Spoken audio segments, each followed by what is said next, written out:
الحمد للہ رب العالمین والصلاة والسلام علی سید المرسلین اما بعد فاعوذ باللہ من الشیطان الرجیم بسم اللہ الرحمن الرحیم۔ فرمان آخری نبی صلی اللہ علیہ وآلہ وسلم، جس نے مجھ پر روزانہ 50 مرتبہ درود پاک پڑھا، قیامت کے دن میں اس سے مصافحہ کروں گا۔ صلو علی الحبیب صلی اللہ علیہ محمد صلی اللہ علیہ وآلہ وصحبہ وبارک وسلم۔ علم کی فضیلت کے بارے میں حضور سید عالم صلی اللہ علیہ وآلہ وسلم نے فرمایا، امیر معاویہ روایت کرتے ہیں کہ جس کا اللہ بھلا چاہتا ہے اسے دین کا فقیہ بنا دیتا ہے، اللہ دیتا ہے اور میں تقسیم کرتا ہوں۔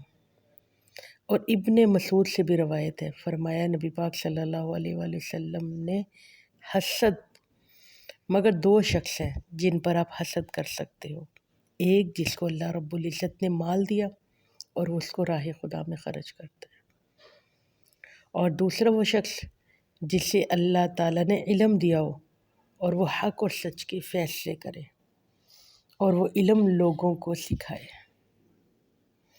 ابو ہریرہ رضی اللہ تعالیٰ عنہ روایت کرتے ہیں کہ حضور نے فرمایا، جب انسان فوت ہو جاتا ہے اس کے عمل منقطع ہو جاتے ہیں، یعنی کہ نیکیاں ختم ہو جاتی ہیں، سوائے 3 چیزوں کے۔ مرنے کے بعد بھی جو صدقہ جاریہ رہتا ہے وہ 3 چیزیں ہیں۔ نمبر 1 علم، جس کا لوگ نفع پہنچتا رہے لوگوں کو۔ نمبر 2 صدقہ جاریہ، کسی جگہ پر آپ نے پیسے لگا دیے، مسجد میں، مدرسے میں، یہاں تک کہ آپ نے کسی روڈ کو بنا دیا تو وہ بھی آپ کے لیے صدقہ جاریہ ہے۔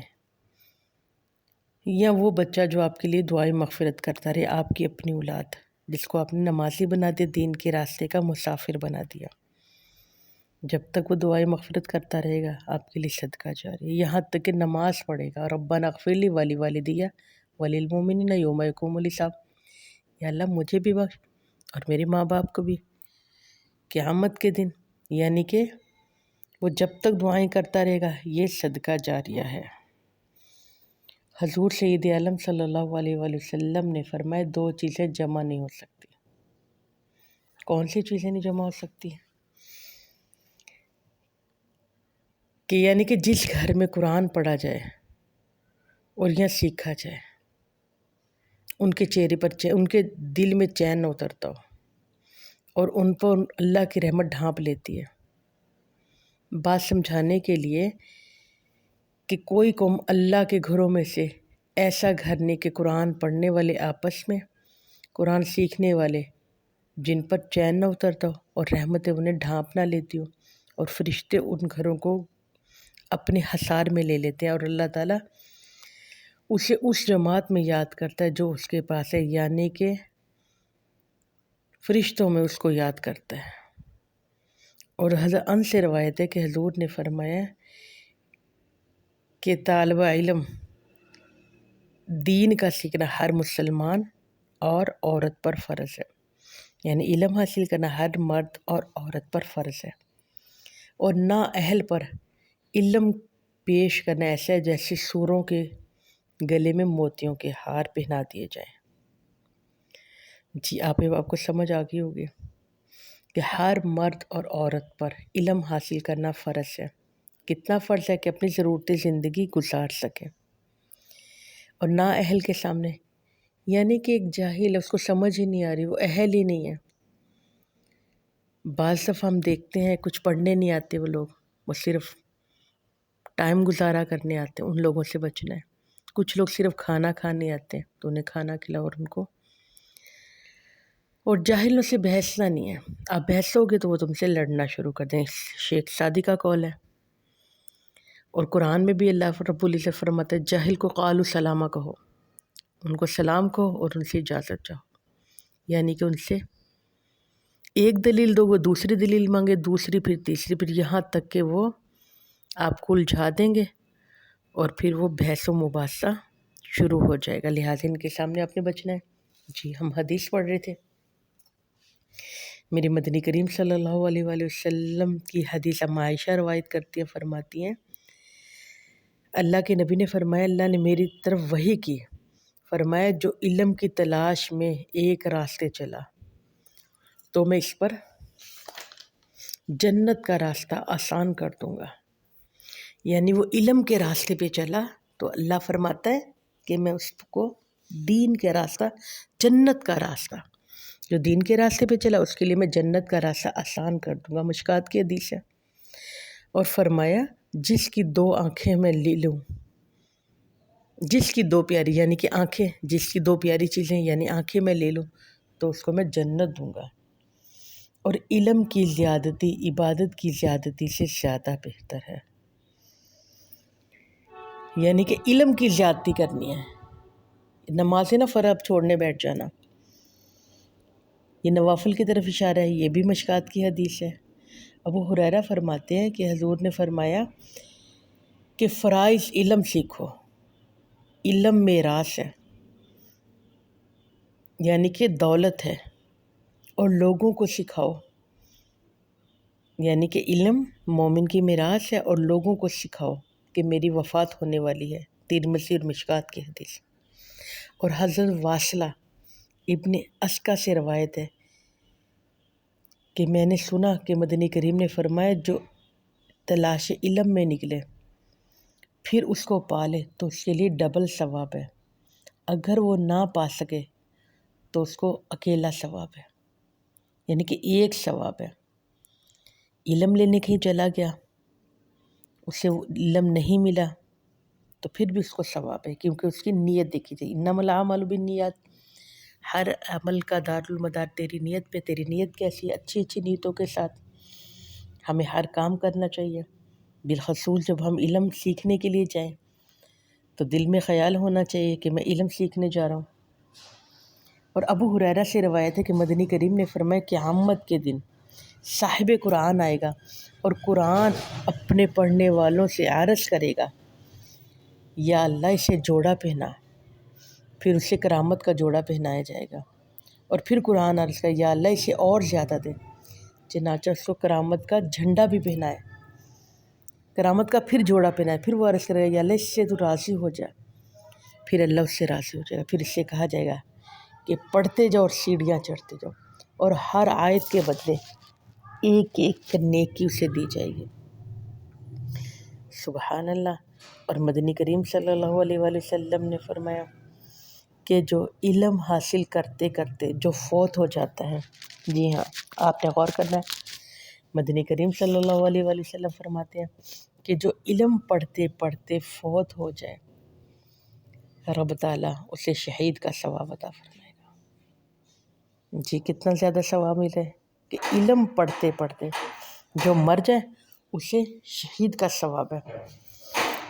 اور حضور صلی اللہ علیہ وسلم نے فرمایا فرشتے اپنے پر بچھا لیتے ہیں طالب علم کی رضا کے لیے، جب وہ چلتا ہے تو فرشتے راستے میں پر بچھا دیتے ہیں جس سے وہ چلتا ہے۔ اب یہ بات کو سمجھ آ رہی ہوگی تو جاننا چاہیے فرشتے، نوری فرشتے ہمارے قدموں کے نیچے پر بچھا رہے ہیں۔ اور مدنی کریم صلی اللہ علیہ وآلہ وسلم نے فرمایا کہ میری طرف وحی کی گئی ہے کہ جو علم کے راستے پہ چلا تو وہ جنت کے راستے پہ چل پڑا۔ پتہ چلا جو علم کے راستے پہ چلا وہ جنت کے راستے پہ چل گیا۔ اور مدنی کریم نے فرمایا کہ جو علم حاصل کرنے گھر سے نکلتا ہے، جو اس کے قدموں پہ مٹی لگ جاتی ہے ان پر دوزخ کی آگ حرام ہو جاتی ہے۔ سبحان اللہ۔ یعنی جب چلتے ہوئے مٹی لگ جاتی ہے، گرد و غبار لگ جاتا ہے تو ان قدموں پہ دوزخ کی آگ حرام ہو جاتی ہے، تو سیکھنا چاہیے۔ اور ایک اور حدیث میرے ذہن میں آگئی، مدنی کریم صلی اللہ علیہ وآلہ وسلم نے فرمایا جب طالبہ علم اپنے گھر سے نکلتا ہے تو سمندر میں مچھلیاں ان کے لیے استغفار کرتی ہیں، اور زمین پہ رینگنے والے کیڑے اس کے لیے استغفار کرتے ہیں۔ یہ سب کس کے لیے کرتے ہیں؟ جو علم حاصل کرنے کے لیے نکلتا ہے۔ اور حضرت انس سے روایت ہے، فرماتے کہ مدنی کریم صلی اللہ علیہ وآلہ وسلم نے فرمایا دو حریص کبھی شیر نہیں ہوتے، ایک جو علم حاصل کرتا ہے وہ علم سے شیر نہیں ہوتا، وہ چاہتے ہیں میں اور بھی علم حاصل کروں، اور ایک دنیا کا حسیر، وہ دنیا سے شیر نہیں ہوتا، وہ کہتا ہے اور بھی مجھے دولت ملتی رہے۔ لہٰذا علم کا حریص زیادہ اچھا ہے یا نہ کہ دنیا کا؟ اور حضرت انس بن مالک سے روایت ہے کہ میں نے مدنی کریم سے سنا، اللہ تعالیٰ اس شخص کے لیے 40 دن نماز با جماعت ایک شخص پڑھے، تکبیر اولا کو پالے، اور 2 لونڈیاں آزاد لکھ دی جاتی ہیں، اور مزید 2 آزادیاں جو تکبیر اولا کو پالے 40 دن با جماعت نماز پہ 2 اس کے لیے آزادیاں لکھ دی جاتی ہیں، ایک دوزخ سے آزادی، دوسرا نفاق سے آزادی۔ الحمدللہ علم پڑھنا، اور مولا علی شیر خدا فرماتے ہیں کہ مال کی تو حفاظت کرتا ہے، علم تیری حفاظت کرتا ہے۔ جی ہاں، فرمایا مال کی تو حفاظت کرتا ہے اور علم تیری حفاظت کرتا ہے۔ مال کو خرچ کرو گے تو کمی آ جائے گی، مگر علم کو جتنا تو خرچ کرتا رہے گا اتنا اس میں اضافہ ہوتا چلا جائے گا۔ جی ہاں، مال کو جتنا بھی خرچ کرے گا وہ کم ہوگا، اور علم کو جتنا زیادہ تو خرچ کرے گا اتنا زیادہ اس میں اضافہ ہوتا چلا جائے گا۔ سبحان اللہ۔ اور حضور سید عالم صلی اللہ علیہ وآلہ وسلم نے فرمایا، جو شخص یہ چاہے کہ آزاد ہونے والے کو دیکھ لے، انس بن مالک اس حدیث کو روایت کرتے ہیں کہ جو چاہے کسی آزاد انسان ہو، جو آزاد ہونے والے کو دیکھے، وہ دیکھے جو دین کا طالب ہے، جو دین کا طالب علم ہے، اور فرمائے قسم ہے مجھے رب کی جس کے قبضے میں محمد مصطفیٰ کی جان ہے، طالب علم جب کسی عالم کے دروازے پر قدم رکھتا ہے تو اس کے ہر قدم کے بدلے اللہ رب العزت 1 سال کی عبادت کا ثواب لکھ دیتا ہے۔ جی کتنی عبادت؟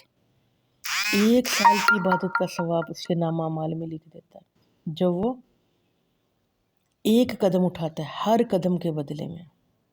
مزہ نہیں آ گیا؟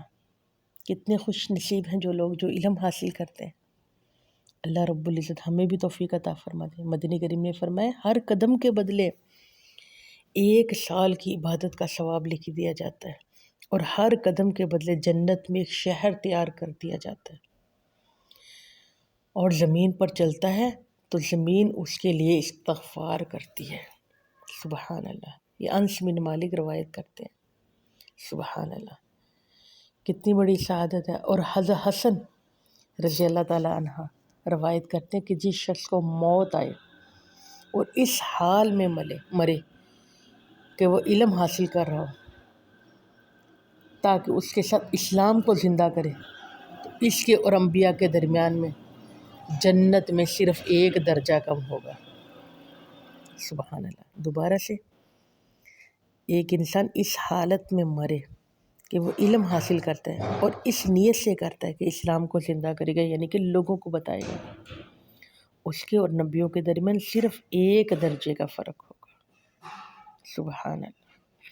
اور حضرت ابن عباس سے روایت ہے کہ رات کی 1 گھڑی درس و تدریس میں مشغول رہنا پوری رات شب بیداری سے بہتر ہے۔ سبحان اللہ۔ حضرت عبداللہ ابن عباس یہ روایت کرتے ہیں کہ میں نے مدنی کریم سے خود سنا کہ 1 گھڑی صرف درس و تدریس میں مصروف رہا، پوری رات کتنا مشکل ہے پڑھنا، پوری رات کی عبادت سے۔ اور بعض روایتوں میں تو یہ منقول ہے کہ جس انسان نے 1 بات پڑھی اور اس نیت سے سیکھی کہ میں لوگوں کو بتاؤں گا، 1000 نفل پڑھنے سے بہتر ہے۔ جی کتنے؟ 1000 نفل۔ جی رمضان کی 20 تراویح مشکل ہو جاتی ہیں، دوست سے فون کر کے پوچھتے ہیں بھائی 10 پڑھ لیں، 8 پڑھ لیں، 12 پڑھ لیں، تھکاوٹ ہو گئی۔ اب یہ مزے نہیں ہو گئے؟ کتنا رب کا کرم بالا کرم ہو گیا، کتنا رب کا احسان ہو گیا۔ اللہ رب العزت مجھے اور آپ سب کو توفیق عطا فرما دے۔ ہمیں ضرور درس و تدریس میں مصروف رہنا چاہیے، لوگوں کو دین کی بات سیکھیں اور لوگوں کو سکھائیں۔ اللہم انی اسألک علما نافعا، اللہ رب العزت ہمیں نافع والا علم عطا فرمائے، آمین اللہم آمین۔ صلو علی الحبیب صلی اللہ علیہ محمد صلی اللہ علیہ وآلہ وصحبہ وبارک وسلم۔